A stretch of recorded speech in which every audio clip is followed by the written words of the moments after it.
और 6 वर्ष पे ही मेले लगते हैं। बाकी कुंभ का तो 12 वर्ष पर आयोजन होता है। तो ये क्या अंतर होता है बाबा, ये जो उज्जैन का जिक्र किए आप और ये जो प्रयागराज का जिक्र है, वो कुंभ में दोनों में कुछ अंतर है क्या? अच्छा बाबा, ऐसा हम लोग को सुनने का मिला है कि जैसे ऋषि परंपरा जो है वो तो स्थापित है ही, साथ में नागा साधुओं का भी बहुत ज़्यादा प्रचलन यहाँ देखने को मिलता है। आप उनके जीवन शैली के बारे में कुछ प्रकाश डाल सकते हैं? उत्तर प्रदेश सरकार तो बहुत सारी विशेष व्यवस्थाएं की है। पॉजिटिव रहता है कि निगेटिव रहता है, उससे हमको बहुत ज़्यादा कुछ करना नहीं है, राजनीतिक विषय है। तो आप यहाँ जो आयोजन हेतु जो तैयारियाँ की गई है उससे कितना संतुष्ट हैं?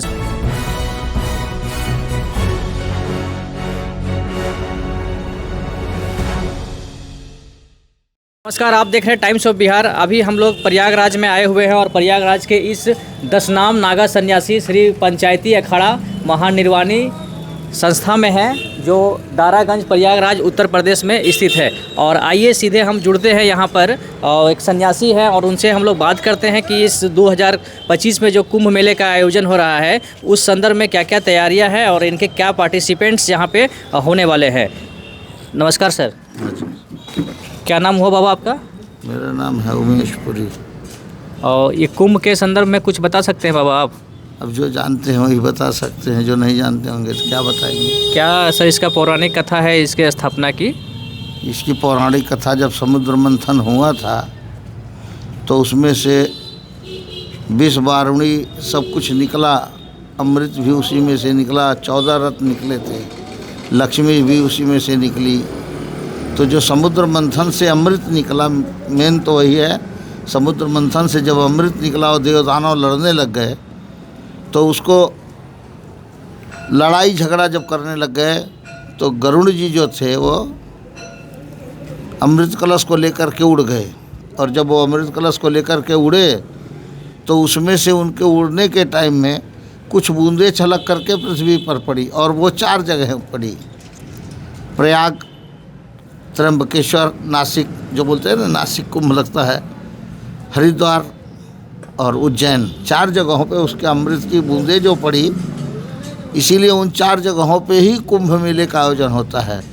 और हम आप या जितने भी ऋषि मुनि, तपस्वी, ज्ञानी, ध्यानी, संत जन है कि प्रजा है, वो इस उद्देश्य से उन स्थानों पर ही कुंभ का स्नान करने जाते हैं और कुंभ मेले का आयोजन होता है कि शायद उन अमृत बूंदों में से कोई भी किसी भी क्षण किसी को भी उपलब्ध हो जाए, ऐसी आशा लेके। और वहाँ पर धर्म के सत्संग का आयोजन होता है। लोग भोजन करने, दान पुण्य करने के लिए भी जाते हैं। कोई वस्त्र दान करता है, कोई अन्न दान करता है, कोई धन दान करता है, और संत महात्मा ज्ञान दान करते हैं। कोई किसी भी प्रकार से लाचार मजबूर को दवाई दे रहा है तो कोई कुछ लगा रहा है, कोई कुछ स्टॉल लगा रहा है। सब अपने धर्म पुण्य के संचय के लिए आते हैं। और इस काल में, जिस काल में ये माघ मास में यहाँ इलाहाबाद प्रयाग का जो कुंभ मेला है ये लगता है, यहाँ पे वो मकर संक्रांति जो होती है, मकर संक्रांति, माघ मकरगत जब रवि होई बोलते हैं ना, तो वो सूर्य नारायण जब मकर राशि में प्रवेश करते हैं उसी समय पर ही यहाँ का कुंभ मेले का आयोजन होता है। और 2 जगह ही ऐसी है जहाँ अर्ध कुंभ भी होता है, प्रयाग और उज्जैन।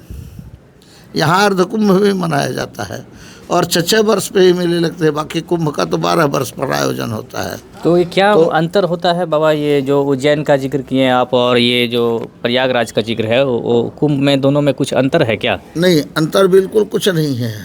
अंतर इतना है कि स्थान व्यवस्था और जो रूपांतरण से इनका जो कलश से अमृत गिरा था उसकी मात्रा का और मान्यता का विषय हो जाता है ना।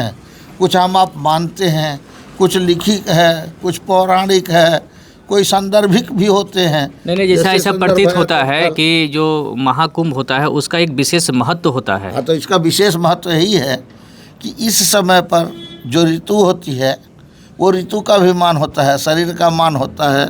तो आदमी अपने शरीर को तपस्या, जो तपश्चर्या होती है या साधना होती है, उसकी भी सिद्धि होती है। सवेरे प्रातःकाल ब्रह्म मुहूर्त में उठ के संगम में स्नान करने से जो शरीर को तापक्रम मिलता है, जो एनर्जी मिलती है, जो उसकी ग्रेविटी होती है, वो आपके शरीर की ग्रेविटी को मैच करती है तत्काल। उस समय आपको ठंडी नहीं लगेगी।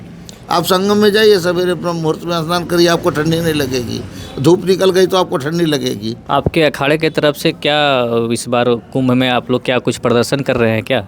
नहीं, कुंभ में प्रदर्शन तो क्या, जिस तरह से हर समय कुंभ मेला हम प्रयोग में आकर के करते हैं, ठीक उसी तरह से करेंगे। हाँ, हमारे अन्य क्षेत्र जो लगते हैं, जो दवा के स्टॉल लगते हैं, लोगों को भोजन पानी के या जो भी समझिए वस्त्र दान वगैरह की व्यवस्था है, वो हमारे अखाड़े की तरफ से आयोजन चलता रहता है। विद्यालय में विद्यार्थियों को पढ़ाने का, तो विद्यार्थी भी यहाँ कुंभ मेले में हम बुलाते हैं कि आप इसका दर्शन करिए, और जो मेले का जो व्यवहार व्यवस्था है उसमें वो विद्यार्थी भी भागीदार हों विद्यालय से। अच्छा बाबा, ऐसा हम लोग को सुनने का मिला है कि जैसे ऋषि परंपरा जो है वो तो स्थापित है ही, साथ में नागा साधुओं का भी बहुत ज़्यादा प्रचलन यहाँ देखने को मिलता है। आप उनके जीवन शैली के बारे में कुछ प्रकाश डाल सकते हैं? हम स्वयं ही नागा सन्यासी हैं, लेकिन समाज व्यवहार के या मर्यादा के हिसाब से, संस्कृति और परंपरा के हिसाब से हम लोग नग्न अवस्था में हमेशा नहीं रहते हैं। ये हमारी निजी व्यवस्था है, कुंभ मेला हमारी निजी व्यवस्था है। यहाँ पे हम लोग नग्न होकर के रहते भी हैं, और संस्कार भी, नागा संस्कार भी यहीं होता है कुंभ मेले में ही। अच्छा, जैसे सर आपने व्यवस्था की बात की, तो आज जो उत्तर प्रदेश सरकार है उसकी ओर से क्या विशेष व्यवस्था इस कुंभ मेले में की गई है सर? उत्तर प्रदेश सरकार तो बहुत सारी विशेष व्यवस्थाएं की है और कर रही है। धरातल पर जो है वो आप खुद देख रहे हैं, घूम फिर रहे हैं, वो हम तो क्या बताएंगे। लेकिन अभी हाल फिलहाल कोशिश प्रशासन की, शासन की, उत्तर प्रदेश सरकार की, उनकी मंशा, उनकी मतलब इच्छा या कि समझिए कि विचार व्यवहार कि नहीं भाई, महात्माओं को अच्छे से व्यवस्था मिले, प्रजा को आने वाले को अच्छी व्यवस्था मिले, तो ऐसा उनका प्रयास है, कोशिश है। थोड़ा समय से पहले करना था, वो थोड़ा समय से देर हुआ, फिर भी समय से रहे, अगर हो जाएगा तो अच्छी बात है। हम लोग जैसा देखते हैं सर कि योगी सरकार का जो है मतलब सन्यासियों और ऋषियों के प्रति जो सेंटिमेंट्स रहता है वो बहुत पॉजिटिव रहता है, तो आप इसको कैसे देखते हैं सर? पॉजिटिव रहता है कि निगेटिव रहता है, उससे हमको बहुत ज़्यादा कुछ करना नहीं है। राजनीतिक विषय है, उससे हमें कोई लेना देना नहीं है। राजनीति मेरा विषय नहीं है। हम केवल शुद्ध धर्म और अपने आदर्श और अपने कर्म कर्तव्य को जानते हैं, उतने मतलब रखते हैं। राजनीति में कोई विशेष इंटरेस्ट भी नहीं है। तो अपने अखाड़ा की ओर से आप जो दुनिया भर के श्रद्धालु जो यहाँ कुंभ आना चाहते हैं उसको क्या संदेश देना चाहते हैं सर हमारे चैनल के माध्यम से आप? हम समस्त विश्व को भारत में आकर के कुंभ मेले का जो स्नान है, ध्यान है, दान है, पुण्य है, तप है, उसमें भागीदार होने का निमंत्रण देते हैं, हार्दिक निमंत्रण देते हैं। और उसमें हमारी सहभागिता में अगर कहीं आवश्यकता होगी तो हम शासन को, प्रशासन को या किसी भी व्यक्ति को मदद रूप हो सकते हैं, तो हम उसके लिए हर संभव तन मन धन से मदद रूप होने के लिए भी प्रकट हैं, प्रत्यक्ष हैं आपके सामने। हमारे साथ एक और सन्यासी जुड़े हुए हैं, आइए सीधे हम उनसे भी जुड़ते हैं और बात करने का कोशिश करते हैं कि इस कुंभ के मेले में क्या विशेष आयोजन किया गया है। ये अखाड़ा से है?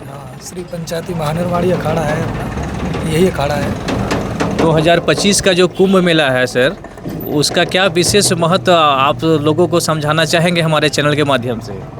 महत्व तो यही है कि सर्वप्रथम पौराणिक कथा है और कथाओं में आता भी है, और वैसे भी आप लोग सब जानते ही हैं।